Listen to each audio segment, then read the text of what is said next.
Gripes with Ends. Halloween Ends was a divisive film.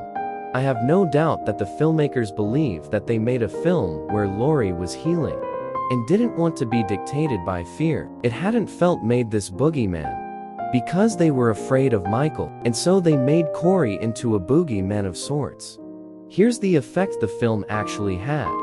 The warnings about who Michael's coming felt so limp and impotent that it felt very much evocative of The Conjuring 3, where all tension was basically diffused because the threat had been so severely neutralized.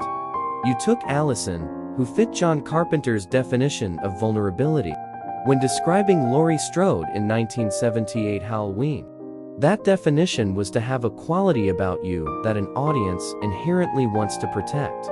You wanted to protect Allison Strode in 2018 and then kills.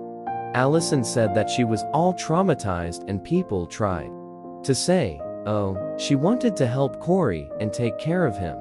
She honestly didn't even act like she gave a about Karen being dead or her parents being dead.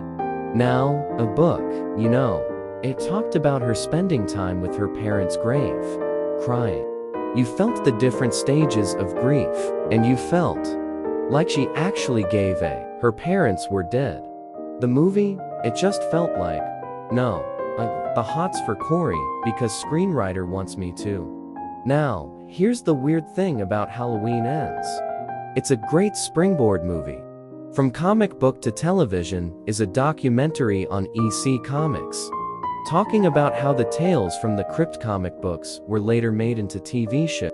They talk about springboards and springboards, you know, Alfred Stein and Max Gaines. And in particular, William M. Gaines used a couple of Ray Bradbury stories as springboards were, they kind of adapted it and did its own and did their own thing in their stories. That's what Halloween Ends could really be, because they put out little ideas that just had let a marinade and didn't really have the guts to commit to one and to say for certain this is what's going on.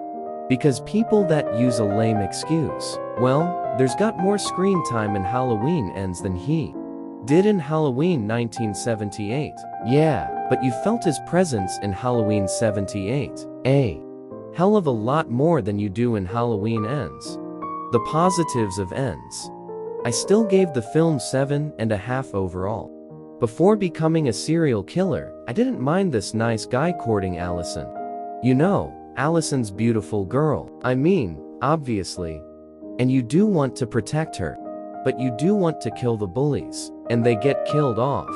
And you do want to kill Dr. Mathis. Because he's a prick and a pervert, you definitely want to kill Officer Mullaney. These are all the positives, and these are the only angles where the movie even works.